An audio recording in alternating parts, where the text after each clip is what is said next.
অভিযোগ করা হচ্ছে আপনি এটা ভোটের জন্যই বিভিন্ন জায়গায় জনসংযোগ করার জন্য পরিবর্তন করতে হবে, তার কারণ এটাই। আমি 11-র আগে এসে বলেছিলাম সিপিএম কিছু করেনি, মমতাকে আনো। আজকে আমি বলতে এসেছি মানিকপাড়া থেকে জামবনি পর্যন্ত মমতা কিছু করেনি, মমতাকে পাল্টে মোদিজির হাতে দেবো। ইলেকশনের সঙ্গে সম্পর্ক আছে, কিন্তু আমি হালি নই। আমি টুসুতে আসি, আমি বাঁধনাতে আসি, আমি খুটান পরবে আসি, আমি হুল দিবসে আসি, আমি গরমে আসি, আমি ঝুমুর গান শুনতে আসি। আমার এখানে আত্মিক সম্পর্ক রয়েছে। আমি নেতাই গ্রামে যাই, লাশ কুড়িয়েছিলাম। হ্যাঁ, বলতে এসেছি তো 10 সালে এসে বলেছিলাম পাশে চৌধুরী দিদিহাড়ি কোথায় ছিলেন ভাই? কোথায় ছিলেন?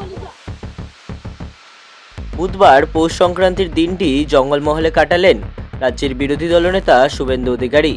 তাকে এক ঝলক চোখের দেখা দেখতে ভিড় করেন এলাকার বহু মানুষ। প্রথমেই তাকে পিঠে খেতে দেওয়া হয়।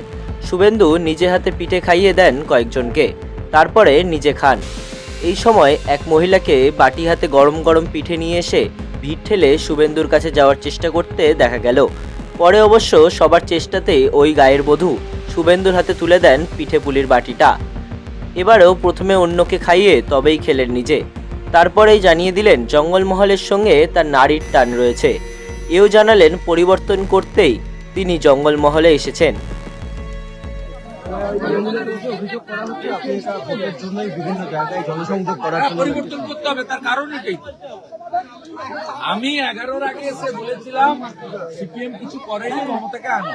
আজকে আমি বলতে এসেছি মানিকপাড়া থেকে জামবনি পর্যন্ত মমতা কিছু করেনি, মমতাকে পাল্টে মোদিজির হাতে দেবো। ইলেকশনের সঙ্গে সম্পর্ক আছে, কিন্তু আমি হালি নই। আমি টুসুতে আসি, আমি বাঁধনাতে আসি, আমি খুটান পরবে আসি, আমি হুল দিবসে আসি, আমি গরমে আসি, আমি ঝুমুর গান শুনতে আসি। আমার এখানে আত্মিক সম্পর্ক রয়েছে। আমি নেতাই গ্রামে যাই, লাশ কুড়িয়েছিলাম। হ্যাঁ, বলতে এসেছি তো 10 সালে এসে বলেছিলাম পাশে চৌধুরী দিদিহাড়ি কোথায় ছিলেন ভাই? কোথায় ছিলেন? সিপিএমের মতো তৃণমূলেশ্বরী মমতা বন্দ্যোপাধ্যায়ের রাজত্বে যে আদতে জঙ্গলমহলে কোনো উন্নয়ন হয়নি তাও জানিয়ে দিলেন তিনি। কটাক্ষ করলেন তৃণমূলের উন্নয়নের পাঁচালীকেও। মিছিল করে ঢুকে দিদিহাড়ি থেকে তাড়িয়েছিলাম। আসেই ভুলে গেছেন এগুলো।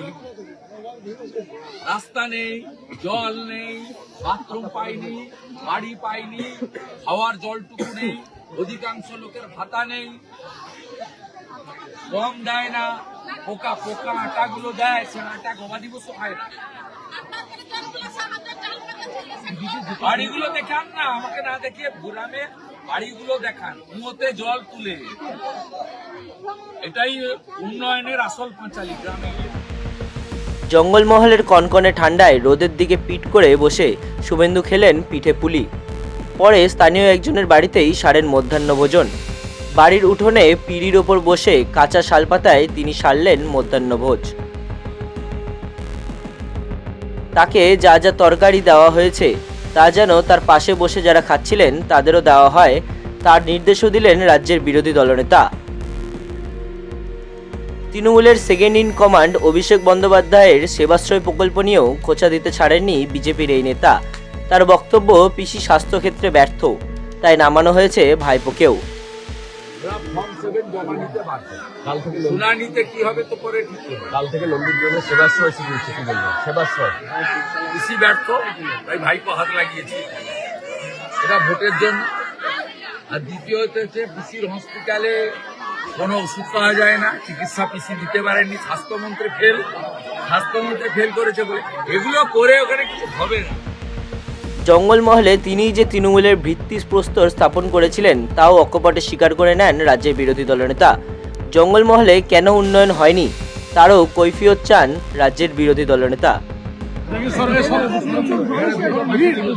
একদিকে যেরকম এই পিঠেপুলির উৎসবটা চলছে, পিঠেপুলি খাচ্ছেন, টুসুগান চলছে, অন্যদিকে সাধারণ মানুষের অভাব অভিযোগ সমস্ত কিছু কিন্তু শুনছেন। আমি 2010 সাল থেকে এখানে এসে এই এলাকায় মানুষকে বুঝিয়ে বলেছিলাম যে এই ভদ্রমহিলাকে বিশ্বাস করুন। এই এলাকাতে ভদ্রমহিলা যে এরকম কোরেটের রানী হবে তা আমিও জানতাম না, এরা জানে। ভাই এমন সাধারণ মানুষের সাধারণ মানুষ নিশ্চিতভাবে আপনি গ্রামে ঘুরে দেখুন না, বাড়ি যে কোনোভাবে এখানে মোদিজি 40 লক্ষ বাড়ি দিয়েছে, কেন এরা বাড়ি পায়নি? তাকিয়ে দেখুন না বাড়ি কেন 72 লক্ষ শৌচালয় দিয়েছে, বাড়ি বাড়ি শৌচালয় আছে কেন? আদিবাসীদের একলব্য স্কুল তৈরি হয়। ঝাড়খণ্ডে পর্যন্ত বিরোধী সরকার তারা করেছে। লোধা, সবর এবং প্রাচীন জনজাতি প্রত্যেকটা গ্রামকে মোদিজি মডেল ভিলেজ করেছে। উড়িষ্যা এবং ঝাড়খণ্ডে দেখে আসুন, এখানে করতে দেয় মমতা ব্যানার্জি, নিজে পারেনি। কেন্দ্রের আদিবাসী কল্যাণের স্কিমগুলো চালু করতে দেয়, অন্যদিকে কুর্মী আর আদিবাসী লাগিয়ে রেখে মানুষকে কি আশ্বাস দিচ্ছে পরিবর্তন করুন। 20টা রাজ্য মোদিজির হাতে দিয়ে দিয়েছে। উড়িষ্যার মুখ্যমন্ত্রী হয়েছে আদিবাসী মোহনবাবু, ছত্তিশগড়ের মুখ্যমন্ত্রী হয়েছে আদিবাসী বিষ্ণুদেব সায়, ভারতবর্ষের রাষ্ট্রপতি হয়েছে আদিবাসী দ্রৌপদী মুর্মু। জঙ্গলমহলে পদ্ম ফোটান সবাই মিলে, তারা জঙ্গলমহলে কোনো গ্রামে যুবক নেই, সব পরিযায়ী শ্রমিক হয়ে গেছে। আলোচনা করা হয়। জঙ্গলমহলে স্কুলগুলো টিচার নেই। জঙ্গলমহলে কুয়া থেকে জল তুলবে কেন? 78 বছর পরে স্বাধীনতা। এই গ্রামেও কুয়া থেকে জল, আমি ওই গ্রামে দেখে এলাম, মানিকপাড়াতে কুয়া থেকে পানীয় জল উঠবে কেন? জল জীবন মিশন 8,000 কোটি টাকা দিয়েছে, কেন নলে জল আসবে না এখনো পর্যন্ত? 15 বছর রাজত্ব করার পরে কেন গম আটা খাওয়াচ্ছে?